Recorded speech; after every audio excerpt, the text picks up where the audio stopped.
What's up, guys, and welcome back to the Blue Side FC channel. I'm Nia Matt, and I hope you're all doing great. Whew, what a game! What a game! That was very close. It was very close at the end, but we managed to pull through, managed to get a 3 points. Um, I'm not going to say it was our best performance, but we showed some weight, we showed some spirit, we showed that we wanted to win it, we wanted to maintain the lead, and we ended up winning.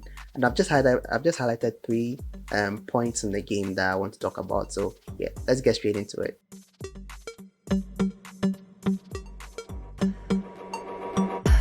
As usual, I just want to remind you guys to subscribe to the channel. It helps the channel a lot. If you like the videos, you like my content as well, and give the videos a like, give the thumbs up. It helps the videos. It helps the YouTube algorithm push the videos out for more Chelsea fans like yourself to see my videos and enjoy as well. So yeah, thank you so much for the support on previous videos. It's much appreciated. And yeah, let's get straight into the match.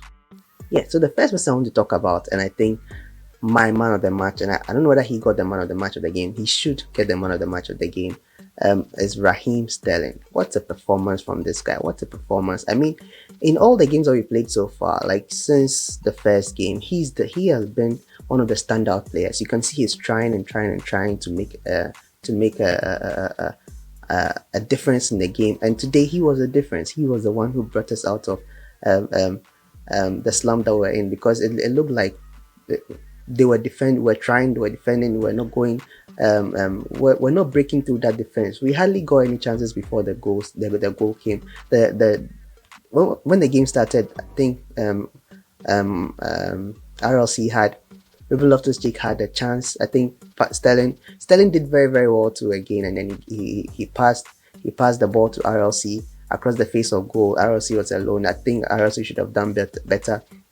I think Loftus-Cheek should have done better, but he ended up missing.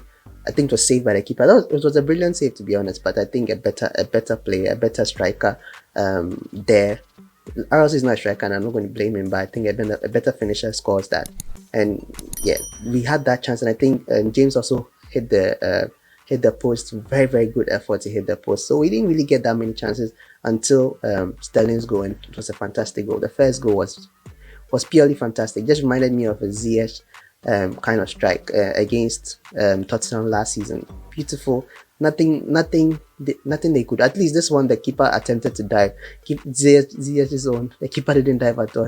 Lawyers were just standing there watching it sail straight in.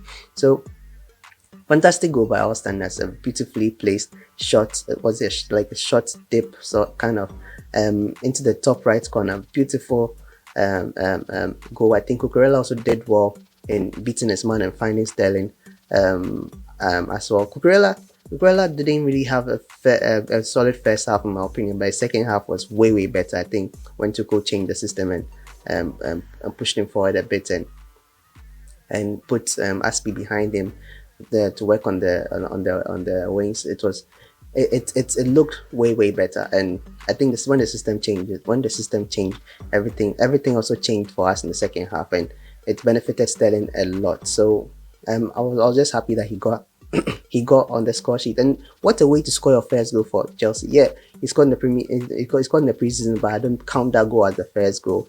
It's technically his first goal, but it wasn't in a competitive game. So this is his first goal, and he scored it at the bridge.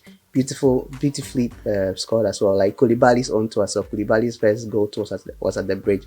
Beautiful strike, and Sterling has just probably upped him a bit, because Sterling's strike was fantastic. And then the second goal came in, James working well on the right and finding a low cross to Sterling. And this is the kind of striker we want. We want a striker who is a poacher as well. Sterling is a poacher. He knows where to be at the right time. He's been doing this for years. He did it at Liverpool, he did it at City. He's been doing it for years, so he knew where to be at the right time, and he was there, and he got an easy tap in. We've seen him do that so many times for City, and he did that for us. And to me, he was the best player in the game. In the first half, both him and RLC were the standouts for me. And then by the second half, everybody came into their own. Yes, some people didn't really do well in the game, but some people came out in their own. I think he was the better of the three attackers that we had. I don't know what's happening to Mount, man. My boy Mount, what is happening to you? I love this player so much, but I don't know. It just seems like him and Havertz, they've left their form in last season. They need to go back and pick it up because I don't know what is happening to them. 4 games playing, and you listen. We can completely.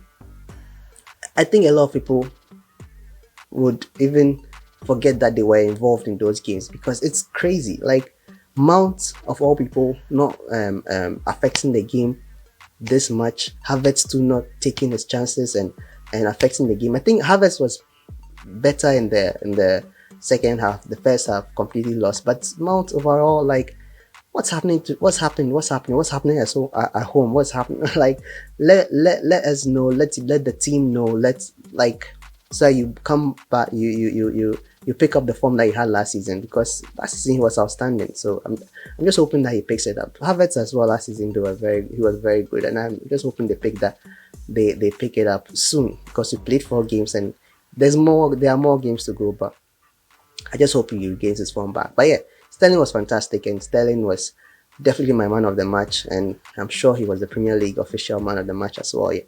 Brilliant performance, brilliant home performance. It's not his home debut, obviously, but brilliant home performance. The way he ran to the fans as well, beautiful. Like I just like the fact that he has got, and he could have had a hat trick as well. He almost had a hat trick, but he also hit the post. And yeah, it pained me when Tuchel decided to take him off. Tuchel wasn't in the stands today. I should add that he wasn't on the sideline today. He was in the stands because of the match ban that he got as a result of the altercation that he had with Conte. Why Conte wasn't banned, I don't know, but he was in the stands, and I think he was communicating to the assistant coach, and he was the one making the changes. So I was really bummed out when Sterling was taken off and Pulisic brought on. Pulisic didn't really do. I think the thing was that the main aim of that change was to be defensive. So I don't think Pulisic was given any instructions to be going forward as well. It was Havertz was left up top alone to be handling the pressure up top, while the rest of the team was busily defending. So, and the strategy worked. I think the strategy worked for us. So I'm just happy that Sterling got the goals and we got the win as well. So yeah, so Sterling, I'm really hoping that Sterling does a lot more for us this season. He's up and running now, and many more to come. So the next point is unfortunately Gallagher. Gallagher, in my opinion, he went off early. He went off in the 28th minute. He went off pretty early, so heavy pressure on at the beginning. So he in a way he put a lot of pressure. He made a lot of pressure come on us because of his mistakes. The first mistake was just a silly one, a stupid mistake. I don't know. You didn't need to pull that player. I think he pushed him or he pulled him, and he got a first yellow. And it was a silly mistake. The second one, you can argue that it was necessary because Harvey Barnes was going through and on the counter attack. I think it was just him and Jamie Vardy. So that counter attack could have been a risky one, a very, very dangerous one. Jamie Vardy too was surprising. He had 2 chances, 2 very, very good chances. He missed both of them. It's to our benefit because he wasn't on it today, and I think I'm very, very thankful that he wasn't on it today. But yeah, so the second chance the second tackle that Gallagher made, it was still a stupid one. It was still a silly one, but I feel like there were players in front of him. This is what I keep saying. I said about with the last one when it came to Koulibaly. Koulibaly also made these 2 mistakes when there were players in front of him. Trust the players that are in front of him, but Gallagher just went in. I think Gallagher was not himself today, and he just made 2 silly mistakes, and it was just in the span of 5 minutes. He got a yellow card, and then in the 22nd minute, I think, and then he got the red card in the 28th minute. So then in the span of 6 minutes, he was sent off. That is that's not the way to go. That's not the way to go. If you want to justify your inclusion in the team, or you want to be playing more for Chelsea, you don't need to be making those mistakes. like that. Maybe somebody like Koulibaly can afford to make those mistakes because we know his advantages outweigh his disadvantages, and he's not trying to prove himself to Tuchel. Tuchel knew the kind of player I wanted. That's why Koulibaly came. So somebody like him might get away with that kind of thing. When after the ban, the 1 game suspension, he's coming straight back into the team. But you, Gallagher, you are trying to impress Tuchel, trying to impress the team to keep you on permanent and continue to give you a start in the team. But you can't make this kind of mistakes. And I think Tuchel said after the game that he knows that he knows what he did, and he has taken full responsibility of what he did. I just hope he learns from it. He's still a young guy. I just hope he learns from it so he doesn't make this kind of mistakes again. And even prior to that, he wasn't really playing his best. I prefer when he goes forward, but I think today he was tasked to sit back with Jorginho in the midfield to act as that midfield pivot, and then Loftus-Cheek was the one rather going forward. And Loftus-Cheek, like I said in the first points, he did very, very well. But Gallagher isn't really a defensive minded person. He needs to be given free roam to move up the pitch. So yeah, it's unfortunate he got a red card, put a lot of pressure on us, but we prevailed. And I'm sure he's a relieved person, he's a relieved player because we won the game. Even though it was very, very nervous, shaky at the end, we still won it. And yeah, Gallagher, I just hope Gallagher learns from his mistakes and never makes those mistakes again. So the last point I want to talk about is Thiago Silva. Thiago Silva in that second half, he just controlled that defense. He controlled that defense. I don't think there was anything he could have done about the Leicester City goal that we conceded. I don't think Mendy could have done anything about it either, because there was so much power behind that shot. The shot even went before Mendy could have even Mendy even attempted to even catch it. So it's I don't think he could have done anything about it. But aside that, he was controlling that defensive line. He was blocking every chance that came in. He was trying to he was clearing every chance. He was putting out at the end of every corner. He was there to head the ball out, and every cross that came in, he was there to head the ball out. He was there to block any shot that came in. He was just fantastic. He was just controlling that defense. And even the dying minutes, I thought he was injured, and he was shaking his head. I think he was shaking his head. And usually when the players shake their heads when they get injury like that, usually they're telling the coach or the medical team that they can't continue. But he came back in. He came to continue. Had a very, very great final 10 minutes. The nervy, if your nerves are high like that, and the opposition is pressurizing you to get a goal, because they wanted to equalize and go home with a point. So the best person you need in your defense to calm everything down is Thiago Silva. Imagine Koulibaly was there as well. That would have been even more calm. But yeah, we got the job done. He was fantastic in the end. And yeah, I think the first half too, he was solid, but the second half he was just amazing. And this man is 37. I think he's going on 38 next month. How crazy is that? And look at how he performs. He performs even better than Chalobah. He performs even better than Aspi. The younger players around him, he performs better than them. It's so mind-boggling to even think about it. And I'm so grateful that we have this player in our team. And yeah, I spoke about Chalobah.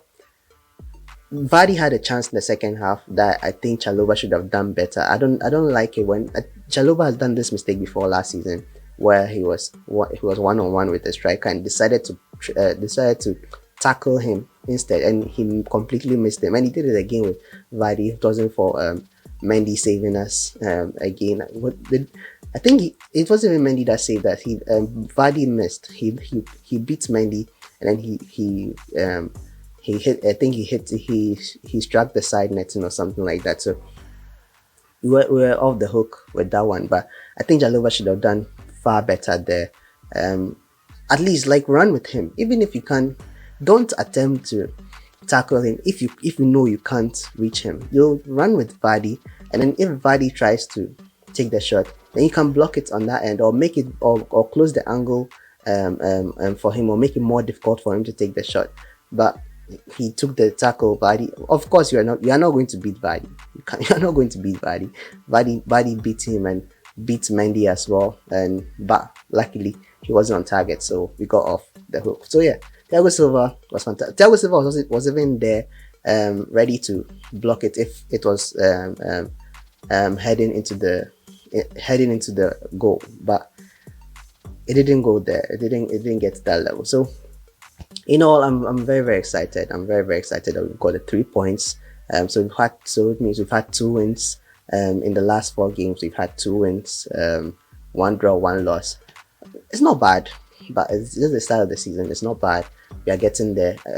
We just have to polish our attack and our defense a little bit, and the midfield too. I don't think we're gonna get, like I said in my previous video, I don't think we're gonna get a creative midfielder. I hope we do get one, but I don't think we're gonna get one. I think we are going to be signing Fofana very, very soon, and then we sign Fofana, and then Aubameyang. Whether personally, I don't think Aubameyang is the answer, but we need a striker. We need somebody to partner with Sterling and be the focal point of our attacks.